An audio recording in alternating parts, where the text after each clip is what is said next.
Welcome back. Welcome back to Transform Your Life. Just count me in.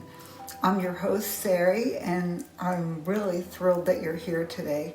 As a coach, a life coach, and a tutor, I work with so many incredible people, from teens to adults, and everybody's navigating big feelings and new experiences, to parents guiding their families, all kinds of growth-minded individuals ready to unlock their potential. And lately, a lot has come up as far as things we want to leave behind. The number one for the past couple weeks has been self-abandonment. And that's a pretty common one for everybody and pretty easy to cure. We understand why it happens, but we can definitely take care of it. So have you ever felt like you needed someone else's approval to move forward? Or you questioned whether you were good enough, or you were ready, you were worthy, you maybe needed more training, a stronger foundation, maybe you were too old, maybe you were too young. I think we all have. From a young age, we're really conditioned to look outside ourselves for validation.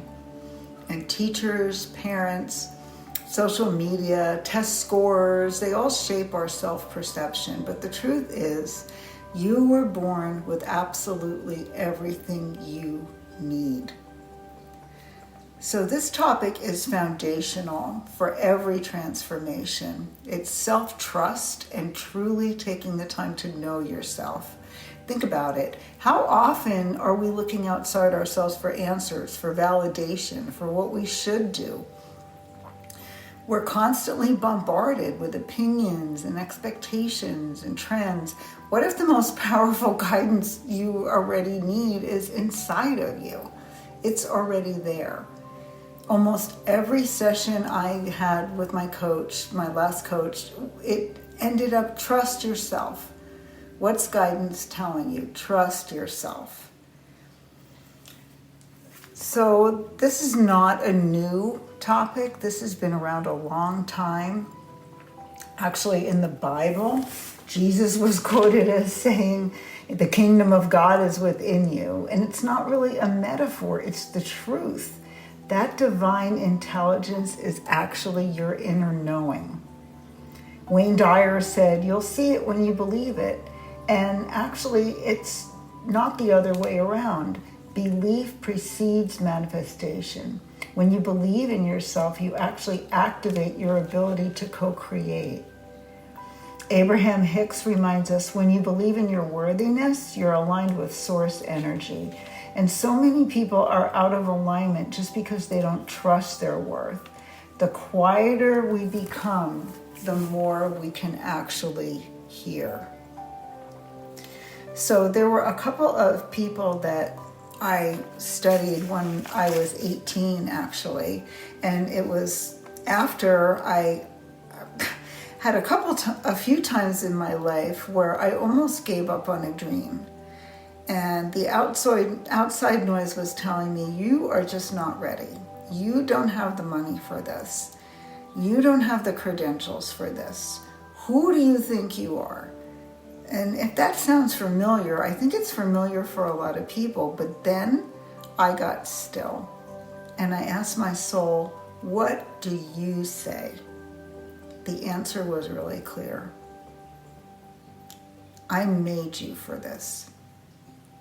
When I started believing that truth, everything changed. I stopped outsourcing my power. I stopped abandoning who I was. And it came back. It happened a few times during life. And I mean, we wake up and we go to sleep. We wake up, we go to sleep. But every time that I don't self-abandon and every time that I do take the step, you're listening to an example of it right now with the podcast, it's one more time that I've got under my belt. It's one more time that I can count on. It's one more thing that brings me closer to making this familiar and making my brain feel safe, making me trust myself even more. So I was starting to say, when I was 18, a good friend of mine and my stepdad at the same time, two people, put Emerson and Thoreau literally in my hands and said, hey, you've got to read these books. And let's start with Ralph Waldo Emerson. He wrote an essay called Self-Reliance. And if you do nothing else after this podcast, I would say just take a look at it. Emerson's core message was simple and at the time revolutionary. It was trust yourself. He believed that every single one of us has an inner wisdom and a unique spark, a divine reason that's our direct connection to truth. He said, and I love this, who would be a man must be a nonconformist. Now, he used man, and that was the language of the time. But we have to, his message was clear for all of us. He meant every person. He was telling us that to truly be ourselves, we have to resist the constant pressure to conform, to blend in, to follow the crowd. So think about it for a moment. Especially you teens out there. You're constantly being bombarded with what's cool, what you should wear, what you should like, things you should try at parties. Parents, we see this too. The pressure to raise our kids a certain way, to have them achieve certain milestones by certain ages. And then people, you could be a single person or a person in a relationship. There are milestones. I mean, people in their 60s, well, you're going to retire, right? People in your 30s, oh, time's a ticking, are you going to have a baby yet? I mean, you could literally have your whole life written for you. You could have the whole script written for you by listening to other people's expectations. Or you could listen to that inner voice to direct you to your inner self. And we have to resist this constant pressure to conform, to blend in, to follow the crowd. So Emerson believed intuition over intellect. So again, we're coming to this now, and we talk about trusting your heart. Your heart is the strongest energy center.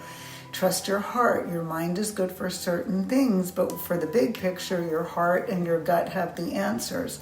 So he knew it back then. And I love when he said, imitation is suicide. And it sounds dramatic. It really does. But when you think about it, it's suicide of the self. Each person has a unique gift and a unique purpose. And trying to be someone else means you are selling out. You are losing your authentic self. He also believed in the divinity of the individual, and he believed that every individual holds within them a piece of the divine. And my teacher used to say to me all the time, doubt yourself, doubt God, trust yourself, trust God. And when you trust yourself, one is essentially trusting the divine within. And this connection empowers individuals to act with more courage and more integrity, because I feel the strength of so many people when I make those aligned choices. Living for itself. He advocated for a life for itself, not for spectacle. And this is really blown up. This was before social media. This was before you looked at how many downloads or how many likes or how many friends you have. Constant external validation. And living life for itself and not for a spectacle means living authentically rather than performing for others and seeking constant external validation. And hey, let's face it, we all like external validation. I mean, I think every human enjoys positive feedback, myself included. But there's a difference between liking it and needing it. And there's a difference between appreciating hearing it when you know that you're being authentically yourself, or molding yourself, shaping yourself into some kind of a mold so that you will get that validation. So just some things to think about. Henry Thoreau was actually a disciple of Emerson's, and he took things a different way. They were both transcendentalists. He took those ideas into a different practice, and he went into the woods. And his point was to live really deliberately, not to get to the end of your life and discover that you have not lived. He went into nature. He wanted to truly understand what was just essential for him. So for people that are using screens a lot, this might mean taking a break from screens, finding a quiet space, and just thinking about what makes you happy, what truly energizes you, what problems you care about that are giving you a sign that maybe you want to get involved and follow that direction. I know a couple of my families are doing a tech-free summer where the kids are only on technology if it has to do with learning for the whole summer. And I totally support that. I think it's great. I think it's a good idea to take a break if you possibly can. For parents and growth-minded adults, it's about simplifying. It's about decluttering, not just our homes, but our schedules, our minds. What are the essential facts of your life? When it gets down to it, what truly brings you joy, meaning, and purpose?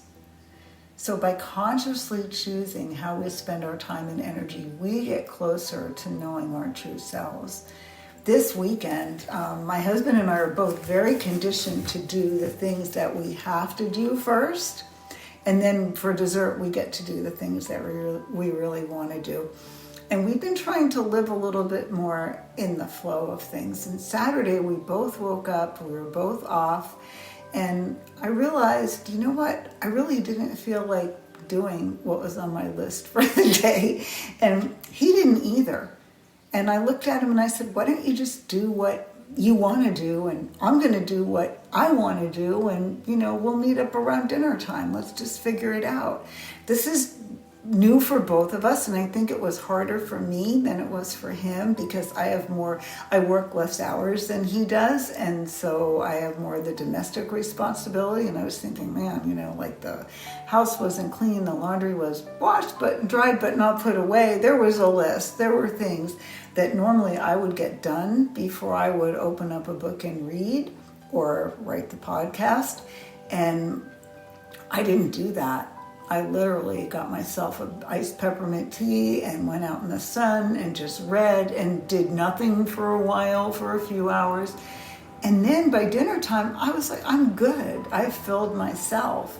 So it's a matter of getting back in touch with when you can do that for yourself and working those moments into your life where you can respect the flow of your life, the flow of your energy, and what you actually want to do, what your real self wants to do, not the self that you want to present to the world as the good wife or the good mom or the diligent worker or whatever, but who you actually really are inside at the end of the day. What I liked about Thoreau and why my stepdad thought I would really like him was because I have a very close affiliation with nature. And to me, as long as I can be outside somewhere, I'm good. I'm fine. Preferably by the ocean, preferably with trees. But if I can just hear birds and see grass and just breathe fresh air, that helps me to calm down and feel connected. And Thoreau taught us that nature's a really powerful teacher. And when we connect with the natural world, we also find a clearer connection to ourselves. It's a place where we can breathe, we can reflect, we can hear our own thoughts without interruption, and we can really learn a lot from just being the observer. So he also believed in simplicity and essentialism. And we have people that, look, the tiny houses. We have people that get paid to come and declutter closets. Between that and trusting nature as a teacher, I think his connection to the universal rhythms and the laws, that fostered his own self-trust. And what are we getting back to now? I heard on somebody's podcast, Go outside. If you have insomnia, spend a few minutes in the morning after the sun first comes up to reset yourself for the day. You can look into the sun at that time, just for a few minutes, it's safe. And at night, go out and walk barefoot on the grass. Now, we naturally could be doing a lot of those things, and we naturally did do a lot of those things for a long time. So how does this look for us? How does this look for regular people? How do we take these ideas and apply them to our lives right now? So I broke it down to 5 basic things. I would say turn inside every day, even if there's just a small couple minutes of quiet. It could be 5 minutes before bed, or a couple minutes, or I have one person who does it on his way to school. Somebody else does it while she's doing the dishes. And ask yourself, what am I really feeling right now?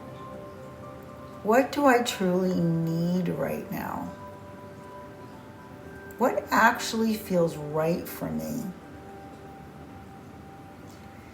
And if you have younger children, they can draw it if they can't verbally articulate it. They can draw how they're feeling, or show you with their bodies how they're feeling. Number 2, challenge the shoulds. When you feel that pressure, that knot to do something that you're not really into, or that pull to be someone you're not, ask, is this what I really want? Or is it what I think I should want? And this is a really big one for all of us. Whether you're a teenager learning to balance social pressures, or parents balancing family expectations with their own well-being, or just a regular person like me at this point in my life. I'm definitely a mom and a grandmom, and also just a person who's trying to navigate life and stay true to myself. And imitation, just acting like everybody else, it would be easier to do certain things to fit in for the social norms right now, and I would feel like I was abandoning myself. They're not things that I feel good about, so I'm not doing them. Embrace your uniqueness. Emerson said, limitation is suicide. You are uniquely you. You've got your own talents, your own little quirks, your own perspectives. So celebrate that. Don't try to be a carbon copy of other people. Your unique contribution is exactly what the world needs. You don't desire anything if it's not already yours or meant to be yours at some level. Number 4, I would say simplify your life. Think about what you can remove from your life that doesn't serve you, that doesn't make you feel expansive. It could be physical clutter. It could be some time you clean up in your schedule. It can be things you're subscribed to that you're done with, you've outgrown. It was good for the time and now you're done. It can be toxic influences. We used to say that we didn't want to watch anything in the house that would be similar to someone that we wouldn't want to invite into our home. And I really strongly advocate for that. If you wouldn't invite that person or that situation into your house, I would say think about what's on your screen. Think about what you're watching, because you are inviting that energy into your house. And my grandma used to say, garbage in, garbage out. And I think she was right. And I have lived both ways. I have lived where I've watched things or just kind of went along with what other people wanted to watch, and I knew that they weren't good, and I knew if it was violent I was going to have nightmares, or I knew I felt yucky, like I had to unwind after I watched the movie, and I still watched it. But again, I don't do that anymore. I'll just remove myself from the situation if I need to, but frankly, I'm not in that situation because my husband also doesn't invite anybody into the house on the screen or anywhere else that he wouldn't want to be sitting at the dinner table with us. So trusting yourself isn't about being selfish. It's about being authentic. It's about building a strong foundation in yourself so that you can navigate challenges and make decisions that keep you aligned with your values and truly thrive. My life right now is absolutely 100% better than it's ever been. My relationships are better. I'm just so grateful for this, but I've also done the work. I also get in touch with myself, and I can say the more I trust myself, the more I become unshakable. I make decisions that align with my values, and I feel like I'm more and more becoming the leader of my own life. And you take your place in this world, you take your seat. The journey of self-discovery and self-trust is continuous. It's not a destination. It's a beautiful unfolding. And I promise you, when you commit to it, the more you stay on this path, the easier it is to stay on it. Because remember, the brain likes familiar. So the more familiar this becomes, the more you're going to feel safe. Your life will begin to transform in ways that you never imagined. A year ago, I had a great life. I was very happy with my life, and my life just keeps getting continuously better and better and better. And yeah, I have my days, and yeah, once in a while there's a bump in the road or a lesson I've got to learn.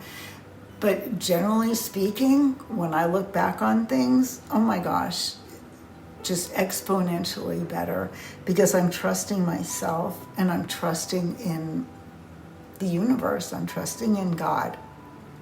So I do want to give you a couple of journaling prompts and a couple of affirmations if you want to try. I like to take a couple minutes every day, and I do meditate. Whether you meditate or not, if you could just even take a couple moments and find a quiet place just to close your eyes and take a couple deep breaths and breathe into your heart. You can even take your hand and put your hand on your heart and put your other hand on top of that hand. And just let that light in your heart grow. And let these words in. I am safe to trust myself.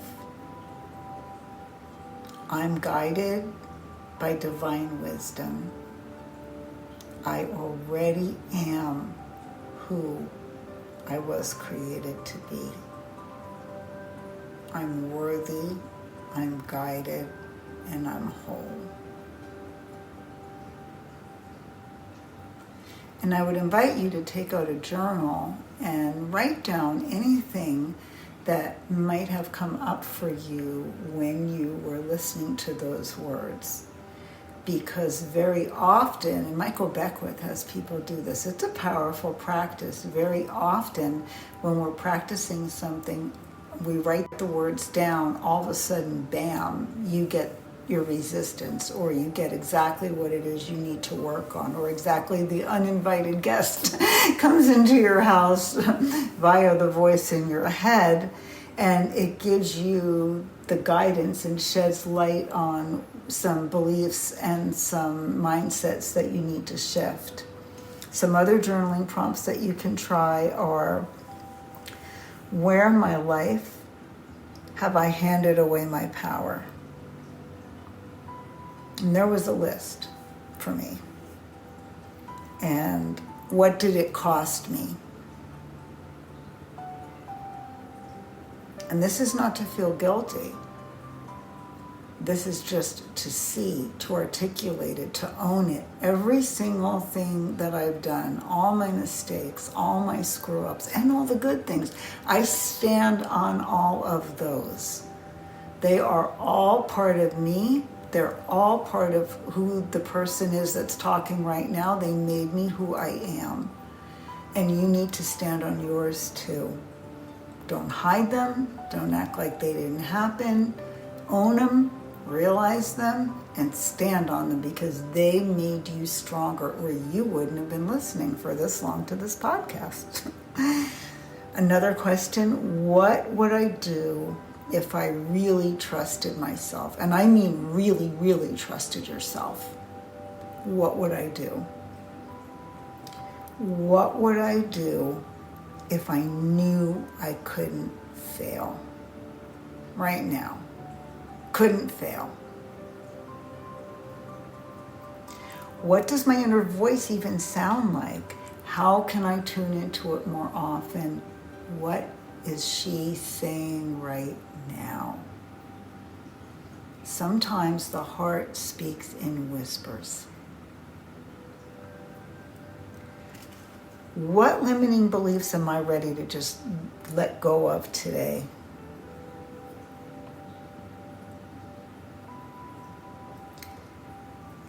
And remember, your inner knowing is sacred and strong. Hey, trusting yourself is not about being selfish. It's about being authentic.